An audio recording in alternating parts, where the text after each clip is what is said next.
I know my own feelings because of what I am. I mean, like I said, I was in the crypto industry and I felt pretty threatened. I watched one of my friends even go to jail. Wait, for what? Okay, like that's if you're going to jail for your crypto transactions.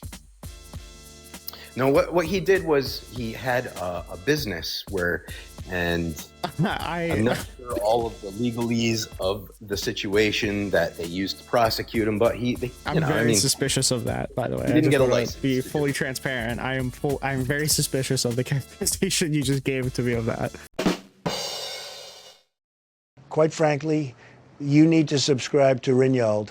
Why don't you rock with Trump? I'm a Dem, but he saved me a ton on my taxes. I value something more than just taxes. Like tax cuts, I don't think are necessarily good. Why not?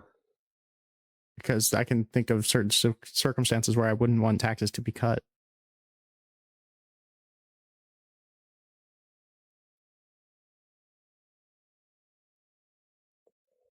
Right? I can't think of any. You can't think of any? No. So like if we were in a super big deficit, we needed money to pay off our debt, you think it would be a good idea to still cut taxes? Yeah. Okay. I just disagree. I mean, I think that, you have an obligation to run government responsibly. Just infinitely cutting taxes is not running government responsibly.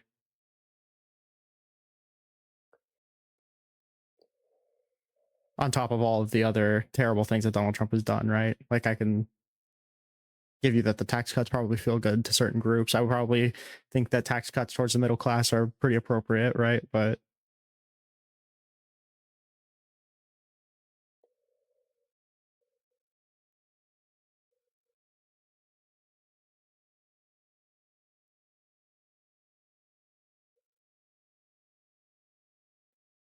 I can't tell. Is my connection fucked up? Can you hear me? Hello? Am I being trolled? Nope. Okay. I'm here for a debate. What do you want to talk about? I just had something on my mind. I forgot.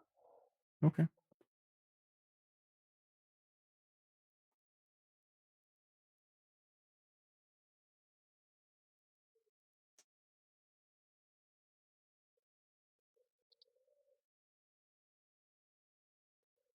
Okay. Well, what is your opinion on abortion? I think it's probably permissible. Past, I think, 20 weeks, I think it's probably impermissible. I think it's 20 to 22. I don't really have an opinion on that. Okay. Anything else? Immigration. What about it? How do you feel about ICE raids? Generally not a fan. Why is that? Because I think there's no reason to be doing the kind of mass deportations that a lot of the Republicans want. Seems like they're unnecessarily divisive and inflammatory, which isn't good. I don't like unnecessarily inflaming the already high tensions in the country right now. They're expensive. I think they're necessary. Why? Because they're getting rid of unwanted criminals. I mean, I think you're doing a lot of moral loading when you say criminals. These people aren't like criminals when you typically think of criminals, right? They're just people here illegally. I'm asking you, like, what harm are they doing that justifies spending all this fucking money on these ICE raids and needlessly inflaming the tensions in the population? Because the people don't like when military tanks roll through their cities, right? That's just not something Americans are super comfortable with. We live a super coddled life. So that's not something that people are generally comfortable with. So I'm asking you, like, what's the justification? So if something is illegal, that's a crime. And I don't think you care about crimes necessarily, right? Like I don't think anybody cares about somebody committing crimes. right? So What matters is what crimes that those people commit, right? Because you voted in somebody who is like objectively a convicted felon, right? The answer I always get is that like, oh well, it doesn't matter. Like they were misdemeanors that were upgraded to felonies. You know, like these falsifying business records wasn't that big of a deal. That's a fine answer for you to give, but like you don't just care about committing crimes carte blanche. You care about what crimes people commit. I'm asking you, why is this a big enough crime to justify these kind of raids? well, I do think it's a big crime.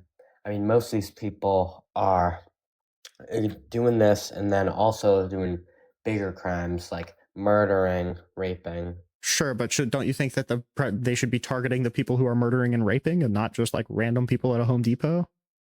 They're doing all of them. Exactly. Why aren't you targeting the people who are committing larger crimes? Going after all of them. Exactly. Why aren't you going after people who are committing larger crimes? They are. Not like why are you doing both at the same time? You're camping out at a Home Depot. You're not going to find a lot of rapists and murderers there.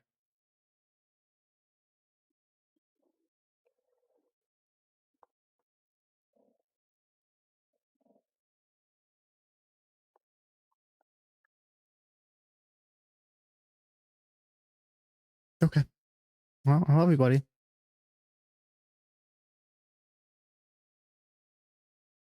Okay. I don't know what to say.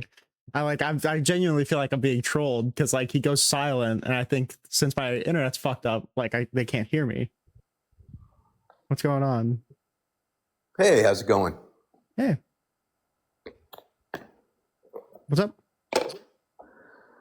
Oh, I just, I passed by the chat group and it looked like something that was semi-intelligent to converse in compared to many of the other live feeds going on. So I figured I'd jump on this one. I appreciate it. I think. What do you want to talk about? Do you disagree with the prompt on the screen, or? Let's see. You shouldn't have voted for Trump. RQ or debate. Yeah, I had two choices. What was I going to pick? Kamala or Trump? You were going to pick Kamala because she was easily the better candidate. I disagree. I don't see how you can, right? Like Donald Trump is a super divisive president. He's somebody who constantly inflames the political rhetoric, constantly talks about how he hates half of the country, somebody who has ties to a lot of unsavory people, somebody who is going through current criminal prosecutions for trying to steal the previous election, for trying to disrupt the peaceful transfer of power. Somebody who like has concepts of plans. He doesn't even have like the only concrete plan that Donald Trump had coming in was renewing his tax cuts from 2018, which Kamala Harris mostly would have followed up on, except for the cuts to the ultra wealthy. Like, I don't know. I don't know why you would vote for somebody like Donald Trump. First of all, the transparency between the two candidates really set me off. The fact that it was so hard to get Kamala Harris to sit down and actually live feed or communicate with the audience really showed me how elitist the political system is. And I'm actually, that's not true. I mean, I've always known how elitist it was, but I mean, at least pretend it's not. I really feel like the Democrat Party really stopped pretending that it's not elitist. Have you ever kind of thought about the idea, though, that maybe we don't want a constant stream of consciousness from the president if that constant stream of consciousness is getting us into shit like we're in right now, right? Like when we have a tweet from the president that can end up tanking the stock market because they think he's going to announce new tariffs, or the fact that he comes out like spur of the moment, says acetaminophen causes autism, and all of his health experts need to come out a couple weeks later and walk back literally everything he said, right? Like, transparency in and of itself, I don't think is a necessarily good thing, especially when the transparency is bringing a bunch of like underbaked ideas that constantly throw America into a tailspin. Yeah, a tailspin. So I don't necessarily have faith in our stock market as a honest system. Okay. If words throw it under the rug, which it won't. I mean, it is as dishonest as it is. It's fairly robust. I mean, your other option is to what? send your money to China? I mean, it's not like the fiat currency system has a lot of options or angles to insert itself. Sure. All I'm saying is that if you're like shaking investor confidence, that's not a good thing. And that's something that Donald Trump seems to do fairly often, because the way that he runs his country is just like through stream of consciousness. Like first thing that comes to mind, I'm going to come out and say that's not necessarily a good thing. And is there doubt in the medicine industry for the pills that we're consuming? I remember when cigarettes, I was probably on the tail end of it, but you know, they were fighting to claim that cigarettes weren't causing cancer, and that was a bunch of BS. And a lot of these industries, they're lawyering up and lawfaring down to try to protect their own interests. Okay. Sometimes it takes a crazy man to kind of just shake the system up. And at least I would argue that right now, the kind of shakes that we're seeing to the system are not good shakes to the system. There are some system things that probably do need to be torn down or at least like majorly reformed. But when Donald Trump, like his idea of doing that is going after his political opponents, or like trying to revoke all clearances from law firms that won successfully against him in court, right? Like the kind of shakeups to the system, like cutting like 60% of our IRS tax collection people. I think it was around 60%. Those kind of shakeups aren't doing good. Those aren't cutting corruption. Those are just making the government less efficient or making people less likely to challenge government overreach. Well, I mean, I'm not a big fan of government reach at all, to be honest with you. So I think when he wrote the executive order to try and revoke security clearances and revoke any, I think it was remove any contract with people who contract with Perkins Coie, you should probably come out against that, right? Because the only reason he did it was because they were winning against him in court, because they represented the DNC like 5 years ago, right? So like when you see something like that, where he's attacking these law firms just because they're going to go against his political interest, if you're against political or like government overreach, that seems like something that should be spinning your head, right? That seems super crazy. Well, I have some bad news for you. The lawfare weapon was... There's no way to put that back in the bag, I don't think, to be honest with you. I think this actually could potentially be one of the prime examples that sets us on the path to the downward end of our plateau as a republic, is the fact that we are suing each other left and right and left and right. It doesn't matter which side you're on. The problem shouldn't be suing the president for redress. That shouldn't be the problem. The problem should be the president attacking people who sue the government. Right? Like suing the government is a super important way to actually protect against illegal overreach, right? Well, if you are making $300 to $500 an hour as a lawyer, you're going to want to grease that wheel pretty hard. And there's got to be some sort of a way to limit the amount of lawsuits that are frivolously thrown at one side or the other. We don't want to limit the amount of lawsuits that are going against the government, because lawsuits against the government are the way that like normal, ordinary American people get redress from illegal policies from the government, right?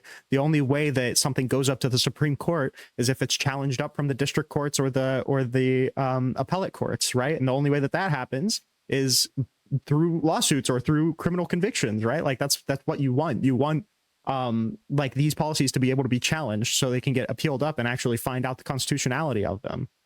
Well, the only way it's going to make it up to the Supreme Court. Sure. The only way it makes it up to the Supreme Court is if the Supreme Court selects it to.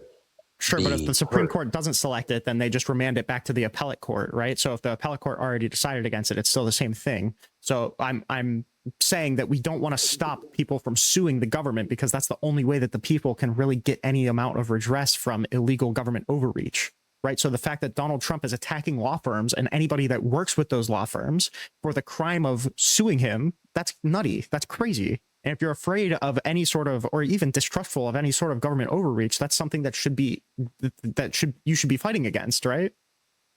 But you also have to counter those lawsuits with your own resources. So if I am not a billionaire, I'm not a billionaire. I go up to the plate and I say, "Hey, my name's Dave. I want to run for office." And then all of a sudden these lawsuits are coming at me left and right because maybe I'm making some headway. No. You can't sue somebody for running for political office, and that's not what they're doing. They're not suing Trump as Trump. They're suing the government, right? They're suing the president in their official capacity to stop like a policy from going through. This isn't even a monetary thing. You can't sue the president in his official capacity for monetary compensation, I don't think. So this is just like to stop a policy from being enacted, right? It's not. Well, even before he was thing. the president on his second term, even prior to his first term, all these people suffer lawsuits. Both political parties can throw a lawsuit at you faster than you can blink, and they have the money to back it. And the individuals that don't have the money to protect themselves from that are.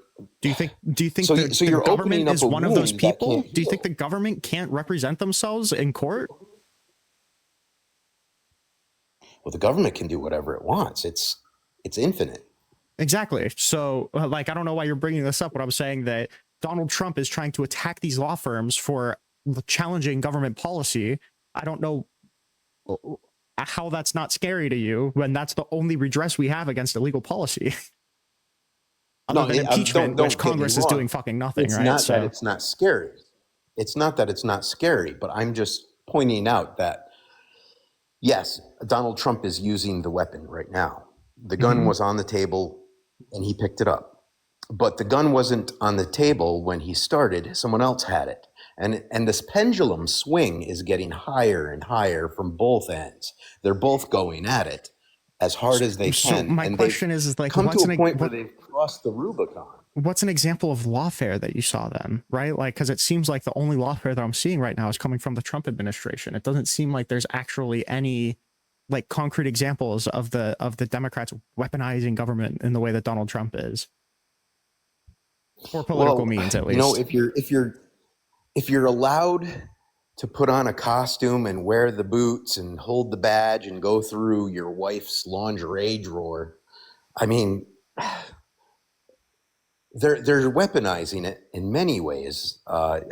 You can send people to jail for speaking out at the parent conferences. Didn't a parent end up being labeled as a terrorist through a government organization for speaking out at a parental I'm pretty sure in that case that person was a Proud Boy, right? So like they really were a part of one of those organizations, right? Like I need specifics. No, I need specifics.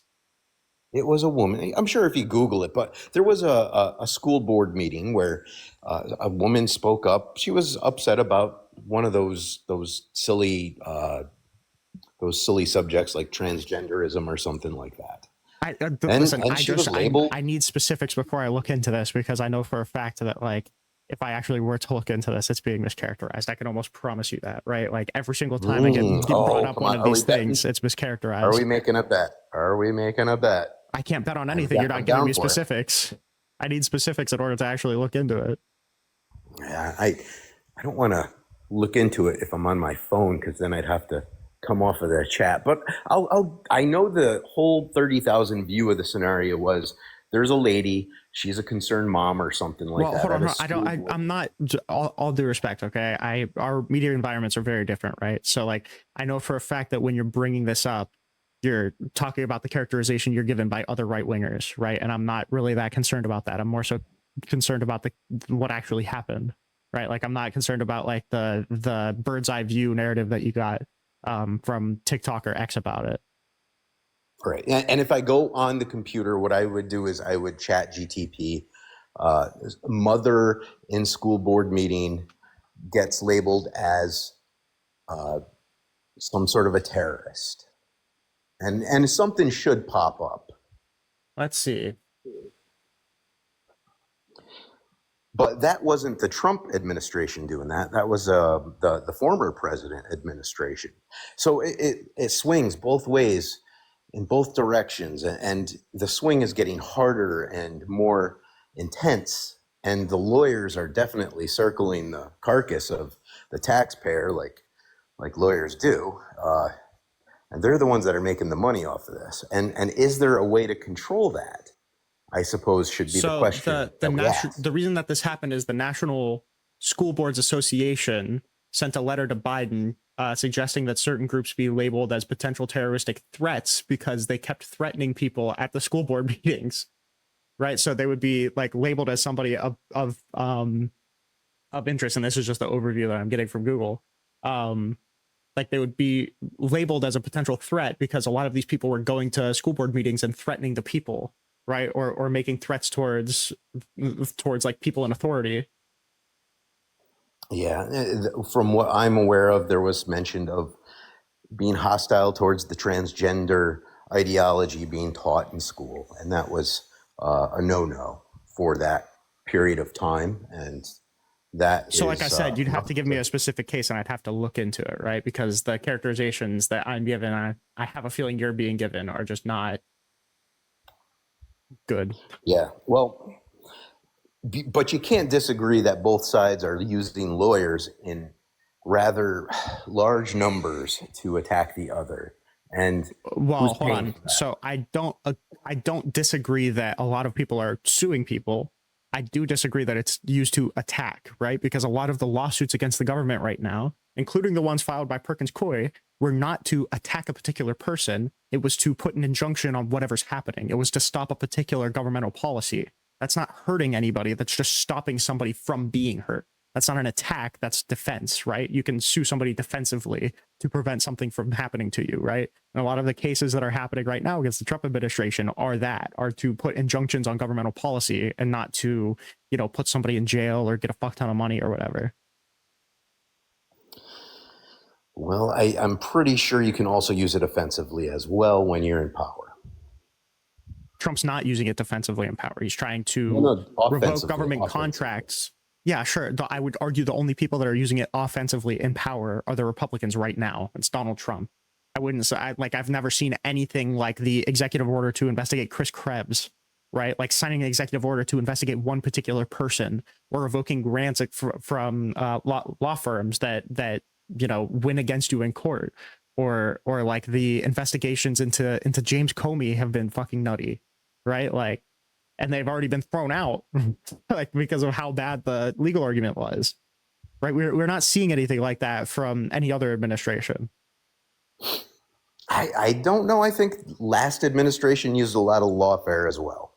There's no shot, right? It's just not true, right? Like, okay, so you're saying the only one that uses lawfare against anybody else in this quantity is the Republican Party?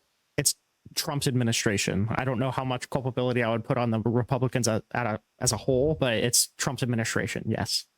Okay. All right. Well, I mean, by extension of Donald Trump thinks he has direct control over the Department of Justice. He's made multiple direct recommendations to the Department of Justice to start investigating people. That's something that has been an unspoken wall in American government since the Department of Justice existed, right? There's been a general idea that the Department of Justice is supposed to operate independent of the presidency, but Donald Trump is what you call a unitary executive theorist. So he thinks that if it falls under the purview of the executive branch, he has direct control over it. So he's been directing his attorney general, his deputy attorney general. He's been making orders for investigations. That's not something that happened in the past. Yeah, and I'll be honest, if they're investigating each other, I'm not too upset about that, but it still costs us quite a bit of money, whether it's coming from the Democrat Party, whether it's coming from the Republican Party. Again, the loser is the taxpayer. And we have to acknowledge this on both sides, that when we're able to pay these lawyers an incredible amount of money to do these investigations, to handle these lawsuits, to put simple people who want to do good and maybe join a political race and whatnot, and then they're getting lawsuits thrown at them left and right. I think Sarah Palin once complained that she had like 27 lawsuits against her when she was running for a particular political position or something like that. But that's sure, but you have to look at the merits of those lawsuits. Like, sheer number of lawsuits doesn't mean weaponization, right? It could mean like a record amount of illegal activity, right? Like, people bring up the amount of times that Donald Trump has been struck down by a lower court in his policy aims, but I don't see that as an example of weaponization. I see that as an example of giant oversteps by the government, right? Of like large amounts of illegal activity by the Trump administration. And I have no reason not to, right? Because when you bring up the specific merits of specific lawsuits, I think they're justified, or at least there's a real political question there, or a real legal question there, right? Like, when you bring up the lawsuits against Donald Trump, or the lawsuits against the federal government right now, or lawsuits against the Republicans, in large part, they're fairly valid. And I would agree probably to the same extent that a lot of the lawsuits that are brought up against Democrats, not all of them, but a lot of them are fairly valid. But they're not it's not the same. First of all, it's not the same quantity. And second of all, it's not the same retribution. Democrats have never took steps to prevent law firms from challenging government action. That's insane. Well, if that is a new issue, then I really don't know what to say to that, but I'm pretty sure that if there is a will, there's a way in the law system, and each party has used the weapon probably to the same degree and to the same methodologies. I would have a hard time. I understand that I understand that like the you know, the kind of narratives come in. I think a lot of people have a really difficult time breaking through the idea that both sides aren't necessarily equal. But it's just the fact that both sides aren't necessarily equal right now. We're seeing like giant rewritings of how government works right now, giant oversteps of governmental power. And that's why we're seeing so many lawsuits filed against the Trump administration right now. But it feels like nobody's actually willing to critically engage with any of those lawsuits, or critically engage with any of the oversteps, or on an action to action basis, or a lawsuit to lawsuit basis, or criminal conviction to criminal conviction basis, or investigation to investigation basis. And instead we just like kind of default to this idea that both sides are the same, so they have to both be the same, and the validity of each has to be the same. And I just don't think that that's true, and I have no reason to believe that that's true. Yeah, I don't think that there's much difference to each party's willingness to utilize the legal system against the other. I don't believe if the Democrat Party was taking the moral high ground in such manners, then I don't see why there would have been so much heat taken for Hillary Clinton's campaign, or for Kamala Harris just running for president on top of Joe Biden. I really believe that both sides are just as culpable as each other. I mean, it's because of where you get your information from. For either one, right? It's because of where you get your information from, right? Like, a lot of companies are very hesitant to come off as super partisan, right? So even left-leaning companies are going to give more legitimacy to the right than they probably believed, or they probably are owed. Right? Like, a lot of the biggest social media companies are run by technocrats who have special interests in helping the Trump administration right now, because the Trump administration is incredibly sympathetic to all of their causes, right? Like, where you're getting your information from is super, super important. And I don't even blame you for this. This is a much bigger systematic problem, but there's not really many trustworthy places that I can point people to get information from, because it's incredibly hard to find somebody that isn't incredibly sympathetic to the right, just on the grounds that they know if they come out and say that the Democrats are better on a particular issue, that they're going to be seen as biased or partisan or whatever. Even though that's just kind of acknowledging the situation right now.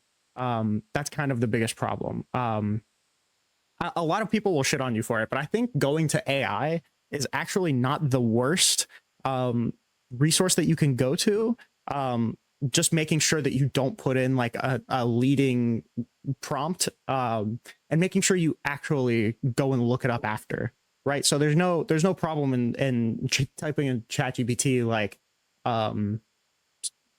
like teacher labeled as domestic terrorist threat, right? And then it'll give you a synopsis, and then you just go look it up and go read sources from either side and go like look at everything and just take all of the factual information in and actually come to a conclusion, rather than kind of a big problem that I'm having right now is that I'll host these lives and I'll ask people who disagree with me to come up and actually talk to me. But instead of actually going into any of the details about any particular thing, they'll just give me a narrative that they've heard on the news, or a narrative that they've heard on social media, or whatever. Like, instead of like actually talking about specific cases that you thought were inappropriate, or specific instances of lawfare, you just talk about how many lawsuits have happened. Like, that there's nothing to actually even talk about there, right? Like, I can't address your perception of a broad thing with no examples, right? So No, that's you're absolutely correct there. You've hit the nail on the head right there. Is like if I present a synopsis of a story I've heard, and you present a synopsis of a story you heard, and then we're talking about the story. We're not talking about the issue. Like what's the moral fabric of the issue of that story? And the way I like to break it down, and I run in a lot of libertarian circles. So I hear all the complaints that, when they try to get up for a debate with one of their candidates into the arena of politics, it's not just the Democrat Party, or it's always the Democrat Party and the Republican Party that are using whatever weaponized force they can use against them to keep them out of the arena. Do you see what I'm saying? But when we're talking about these political issues, you're talking about this story, I'm talking about that story, but the fabric of the moral of the story is where we need to pinpoint our discussions, I believe, when we try to talk in these social online forums. The use of violence should be prohibited by all people. I mean, it doesn't matter if you're left or right. When we talk to each other, we have to stop using violence in our methods of communication, because it just doesn't make a society. That should be a core issue we can both agree on. I think that's an easy one. I agree. Yeah. So I guess to hit back at the thing that we were talking about, like just as a principle, right? When we have something that is able to give ordinary people who don't have a whole lot of power in a representative democracy like we have, right? When you're attacking one of the only ways that a normal person can challenge governmental policy, that seems like it's ripe for abuse, and it seems like it's just done to challenge the ability to, challenge the government, right? Like it seems like they're trying to get out in front of anybody that can possibly challenge the government and punish you for thinking about it, right? That's what the law firm EO that I was talking about, that's what that feels like, right? So on a principled level, we probably shouldn't be attacking the only way that normal people can challenge the government, right? Or one of the only ways. I'm going to agree with you on that. The methodology to attack the government and to reprieve grievance from the government has to be preserved. There has to be a way. You're right. And the primary way to do that is through litigation whatsoever, right? I don't disagree with that we do need a system. I'm probably just more focused on the mechanics of the system being too difficult for the little guy, and that maybe the lawyers are taking advantage of the system for their own benefits in greater numbers than possibly is sustainable for potentially. But this could even like sway it for you even more. The fact that a big reason why law firm like Perkins Coie was being punished was for pro bono work, which means like doing work for candidates without taking compensation for it, right? Like that was a big reason why Perkins Coie was attacked in the first place, was giving out free legal advice, giving out free help, legal help to challenge the government, right? Like if you're concerned about the little guy, like the difficulty of entrance into like the legal system by the little guy, it feels like law firms literally giving out free legal advice and free legal help and then being punished for it by the government illegally. That seems like a pretty big thing, right? I would say, if you want to talk about the moral of that particular context, yes, of course. If you're going to want to give out your service for free and you get punished for it, it's equivalent to me giving food to the homeless people and being arrested for it. Sure. Yeah. Yeah, I agree. But yeah, the legal system is going to be abused by Donald Trump the best that he can, and probably with the most force that he's able to apply. I don't disagree with that statement, if that's what you're trying to get at. That's one of the main reasons why I don't like Donald Trump, is because I think he uses the government more as a weapon than any actual way to help people. Now, the big disagreement that we would have is that I don't think the Democrats do that, where I think you believe that the Democrats do that, but I don't know how to get through that, because it's another one of these things where it's just like a broad, like narrative thing that I can't really crack through without specific examples. Yeah, I mean, it would have to come down to building a lot of statistical analysis to figure that out. But I will say this, I do believe Donald Trump will not be in the closet about his activities using the legal system like a battle axe. I believe that being consisted of mostly lawyers, which the Democrat Party is, and to the most majority, the Republican as well, but probably not as much. Sure. The lawyers are going to know the system a lot better, and they're going to know how to get in and out of the system with ease and agility. And I think that there's a lot of very capable Democrats that probably know how to do the underhanded business of lawfare probably a lot better than most Republicans. And they're not going to be able to hide what they're doing when Trump's at the front of the line, because he doesn't really seem to have any interest in doing so. I mean, I would probably just fundamentally disagree on the ground that I don't think that, like, I feel like the only way that we can really get down to who is using the government more in a more weaponized sense, you have to look at what, like, the particular actions that they're taking, or like the strongest arguments for, you know, one side taking an action and that being classified as political weaponization or whatever, and then just going based off of those individual claims. I think the claims of political weaponization aimed at the Trump administration are much weaker than the claims that I'm talking about of Donald Trump weaponizing the justice system against, you know, the states certifying their election, or these law firms, or particular people, or I mean, you could even make the political argument for James Comey, right? Like, I think the claims of weaponization from the Trump administration is much stronger than the claims of weaponization from the Biden administration or the Obama administration, or even if you go back the fucking Bush administration, or maybe even the Nixon administration. Like, I think we're at a pretty unique point right now when it comes to government corruption. I don't think government has ever not been corrupt, but it's going to change. Oops.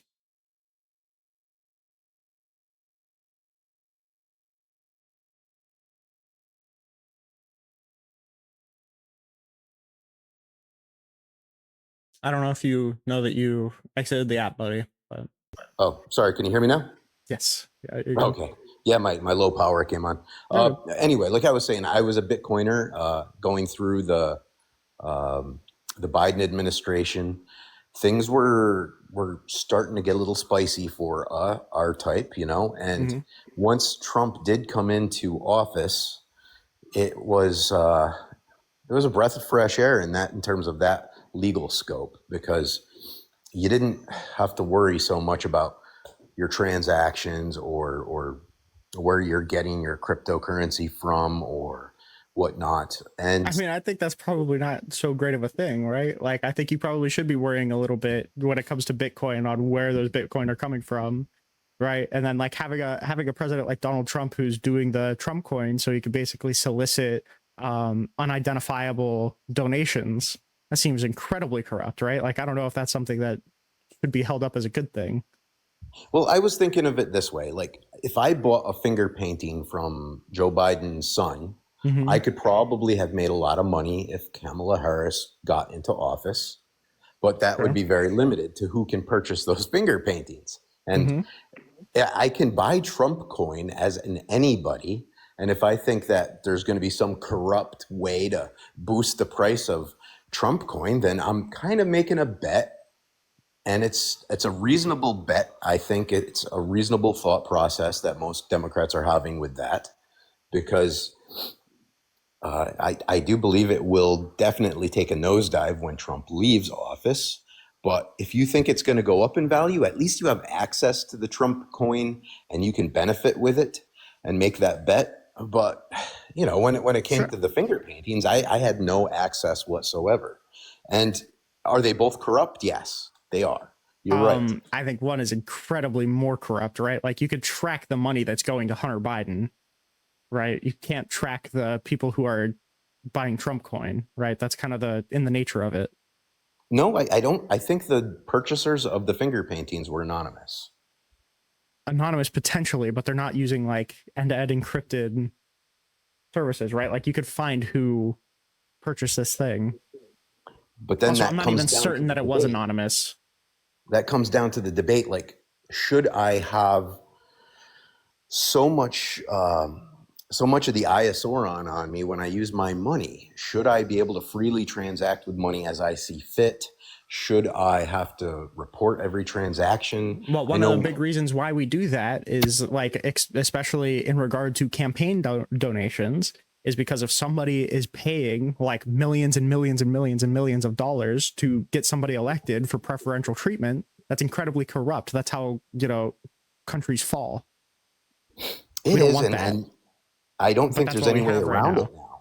I think there is. I think like we pass campaign finance laws. We need to make sure that all of the political donations going to a particular candidate are tracked. That's why when you buy a piece of political merchandise, you need to give like a fuck ton more information than when you buy anything else, is because you need to be able to track these sort of campaign donations. So when Donald Trump is running a fucking, you know, shitcoin where people could just buy certain levels, and then he has a dinner with all of the investors, like all of the highest level investors. That's like incredibly, that's that's whatever you point to about like Joe Biden doing paintings and then selling the paintings, like pales in comparison to the president of the United States having dinners with the highest anonymous bidders of his coin. A closed doors dinner that nobody knows who went to. To be fair, all those people reached out to Kamala Harris's campaign as well and tried to side.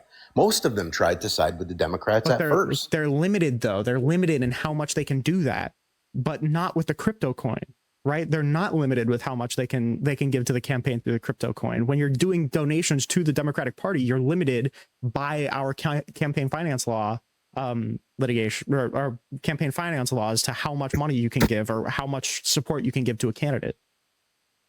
Well, I would say that probably they took the side of the big banks versus the crypto enthusiasts. No, regardless, I'm saying the crypto coin that Donald Trump runs allows him to get anonymous, unregulated donations from random fucking people, and now he's having dinners with them. Like, how does that not scream Donald Trump is getting bribed, right? Like, oh, look, I know firsthand how much money it took to have a council with Melania Trump back in 2016 or 17. I know they all take money to do these governmental deeds. You're right. Sure, they all take. But is it better to take money through officially reported means or through backdoor crypto means? Well, better for who? Better for the general public. Is it better to have like identifiable, like we know this money came in, we know how much money they're getting, we know who it's coming from, you have to declare this kind of money, like we know exactly the nature of all of these transactions? Is it better for the public for that to happen, or backdoor, we have no idea anything about any of these transactions, crypto kind of exchanges with the Trump coin? Right? Because I feel like there's a really clear answer between those two things as to which one I'm more comfortable with, which one I think is more ripe for corruption. And it's clearly Donald Trump's, right? Like we know exactly who paid the Democrats money under Joe Biden. Well, I'm going to take the other side. And let me explain. Okay. Let's say this Donald Trump coin is similar to Monero and you can't track anything to it. I'm not sure what the mechanics of it are. I'll be honest, I don't invest in Donald Trump coin. But I do appreciate the anonymity of Monero and Zcash and other cryptos like that. I think having the ability to make anonymous transactions without anyone to oversee it or be able to track it is a benefit to the regular peasant. There's no shot, right? Like, okay, let's say that like a giant official within like either, I don't know which one you dislike more between the Russian government or the Chinese government, but let's say it was some high level official within one of those. Under normal circumstances, you would have to report that with FARA, right? That'd be a FARA violation if you're giving unregistered money to the Trump campaign like that. But if you can't track it through the crypto investment, then right? That's crazy. No, you're absolutely right. And the truth is, if people are using a privacy coin, they already have the ability to be untracked, and there's really no way to tell who's giving money in that form to who. There's no way. Exactly. So that's why Donald Trump setting up a specific coin and then meeting with all of the highest owners of that coin after he becomes president, while he holds presidency, is it's like unfathomable. Especially when you're comparing it to the Democrats who get registered campaign donations. Right? We know where all their money's coming from. I've always told all my Democrat friends it was wrong for them to not take the sides of these highly intelligent people that run the internet industry. And crypto is going to creep up there, and it's going to become part of the culture no matter what. And I really think the days of fiat dollars, I'm hoping at least that one day we won't need a SWIFT system to transact with people in other countries. So, I mean, and I'm looking at that from my perspective. I'm not looking at that from like a government regulator perspective. So as a government regulator, as somebody who wants to maintain order in the system, I see how this has got to be the scariest thing that probably ever existed in their lifetime. Yeah, because I don't want like foreign lobbyists or billionaires buying out my government without me knowing, right? Or like paying for pardons. That's like we can't track any of this. That's insane. Like this is like corruption to that scale is how countries fall, right? Right. Yeah, but well, now when it comes to paying for pardons, I can't disagree. I saw one today where this guy made a hydrogen truck, or at least he claimed to have, and all these investors pooled all their money in, and he made billions on the investment side for this quote hydrogen truck that never even really worked. And he was on his way to jail, and he made a donation to Donald Trump, and Donald Trump pardoned him. So now he gets to live the life of a king with his ill-gotten gains. Yeah. I'm not going to say that other political parties haven't probably done the same thing, because I'm sure they not have. Evidence of it. But you're absolutely right to identify the pardon system being purchased. All of this stuff is purchased. I don't care what party you're in. I do believe that, there's a deep state that kind of runs everything in the background that we can't really tear apart or evaluate. And we do have a lot of corruption going on, systemic corruption, and it won't matter which party's in office. I mean, if you look at the Epstein files, it's like, just why not release them? Why? I feel like a lot of this is just kind of turning your brain off though, right? Like, I'm here giving you like example. This is how Donald Trump's team is corrupt. I haven't seen any evidence of this. And then what you're saying back is that, well, I'm just sure it happens on the other side. Like it's just not to the same extent. Right. Well, and you're just looking at it. You're looking at it from a different perspective than I am. I'm saying, for example, we'll go back to the crypto coin. I'm saying, yes, it will benefit the regular Joe if all this stuff becomes anonymous. There's no perspective that justifies this level of corruption from the government, right? And you're saying that I'm sure it happens on the other side, but it doesn't. That's what I'm saying, right? There's no perspective that changes that fact. How do you know it does not happen from the other side? Because there's no evidence of it. I just think that if you can't see something, maybe they're hiding it too good for you to see. I mean, we could think about like that's not a logical thought process though. Not at all, because I have reason for doubt. I brought up the finger paintings. I mean, the barista, all these other things that were pointed out during the Biden administration. There was plenty of corruption to be had and to analyze. I mean, even point at the Burisma thing. How many times has that been investigated and then they were left off the hook? How many times? So what you're saying is the investigations don't matter. They're going to do what they want to do. No. What I'm saying is, how many times was this investigated? And then I'm going to ask you, how many times can you investigate something that's undiscoverable? Right? Like Joe Biden, you could say it was corrupt. You could say it was corrupt. It was transparent, right? Like the government knew about all of this. I mean, it was transparent corruption is what you're saying. No. It was transparent. I disagree that it was corruption, by the way, but this was transparent at the very least. We all knew this was happening. We don't know who is giving the president money right now. And from this point on, you will never know, because I'm pretty sure both sides are going to do this.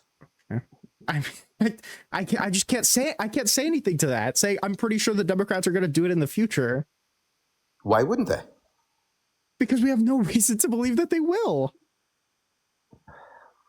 They have to grow up from finger painting to crypto sooner or later. I mean, if this is the precedent that Trump is setting, there's no reason to think. Don't you think that's bad that the Trump administration is pushing for more corruption to be normalized? And this is going back to the pendulum swing.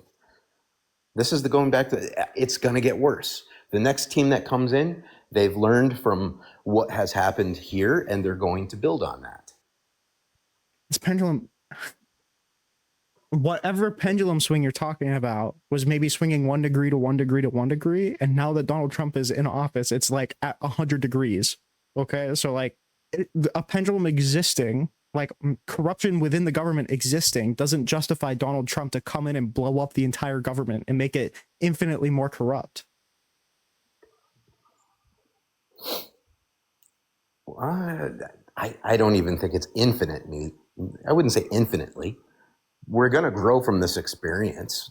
Both sides are going to use the same weapons that are available on the table. That's not growing. That's corroding. That's corrosive. What other direction does government take us? I mean, it's not like the thing is ever going to restrain itself. Honestly, I think Joe Biden did a fairly good job at restraining himself. He was trying to push for a constitutional amendment to remove immunity, criminal immunity from the presidency.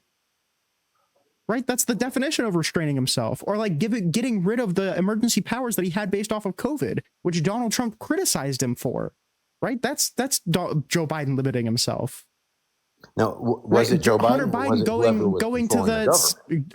Biden going to the House committee for transparent testimony in regard to Burisma, and then the Republicans turning him away. Right? That's transparency. That's the government limiting itself. That's what actual transparency looks like. Right? Donald Trump is not engaging in any of that, right? He's not restricting his power. He's constantly expanding it. Well, I will say this. If Donald Trump is going to expand his power, do you think he's going to run for a third term? It's tough to tell right now. I have no idea.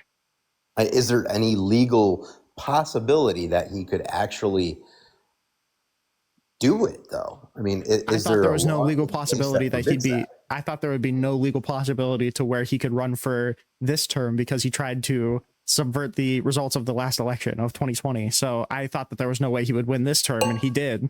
Right? I thought there would be no way that he would send hundreds of people to CCOT to get tortured and then walk away scot-free, but he did. I thought there was no way that he would get criminal immunity when he applied up to it from the Supreme Court, but he did. So I'm tired of expecting like these institutions to work beyond the people's capacity to want them to work, right? Like if people don't actually start realizing this is corruption or realizing this is government tyranny and start pushing it back against this actual government tyranny, then nothing's going to happen, right? So whether or not he gets the third term or not is probably just dependent on whether or not the people want him to, or whether or not the people actually value the principles that founded this country. Right now, my faith is very wavered.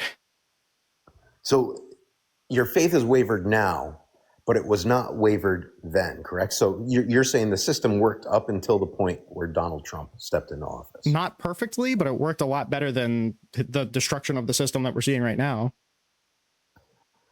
I mean, if anything that you can take away from it when he does step down, and I do think he will. I don't think he's going to run for a third term, but when he does step down, you've seen the loopholes that they try to crawl through. And what if a Democrat wins the next election?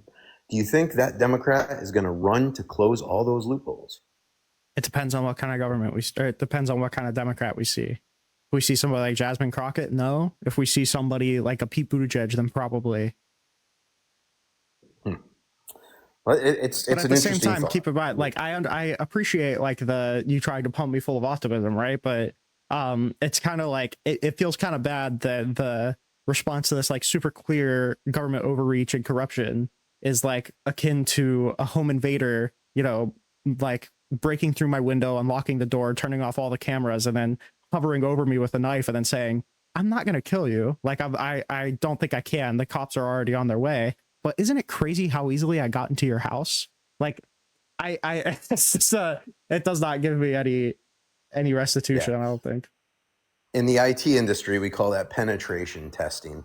We're always looking for those loopholes, and we want to find them. And I think it's important we find them. But if Trump is identifying these loopholes to the Democratic Party, I really hope that maybe they'll at this time say we got to close those loopholes. I mean, we've always should have had Congress being the one to vote for activities of war, but yet George Bush was able to obliterate Iraq, and then finally, when Democrats get into power, they could have said we can close this loophole. Mm-hmm. I applaud the Democrats for trying to get the Epstein files on the table. I wish they could have done that under Joe Biden's rule, but all of these tit for tats and these pendulum swings just tell me that I should be more suspicious. The problem is, like, I'm not seeing the tit for tat though. I'm seeing tit tit tit tit tit tit tit tit tit tit tit tit, and then like a fourth of a tat, and then tit tit tit tit tit. Right? Like, I'm not seeing this tit for tat happening. I'm seeing a tit happening, and then the Democrats not adequately responding to that tit, and then another tit happening. Yeah, and you know, I get it, because I'm watching Trump and I'm like, I can't eat enough popcorn on the couch to stop watching what he's going to do next. I've never seen any president this active with executive orders, with taking questions from the media, with tweeting. This is the highest this is the highest activity that I've ever seen a president go public with. And it really is a adrenaline junkie show in lots of respects. And I think, I don't know, is this going to set the standard? Is the next president that comes in, is he going to have to maintain that kind of chaos to keep the audience's attention? Is he going to want to? That's the $1 million question.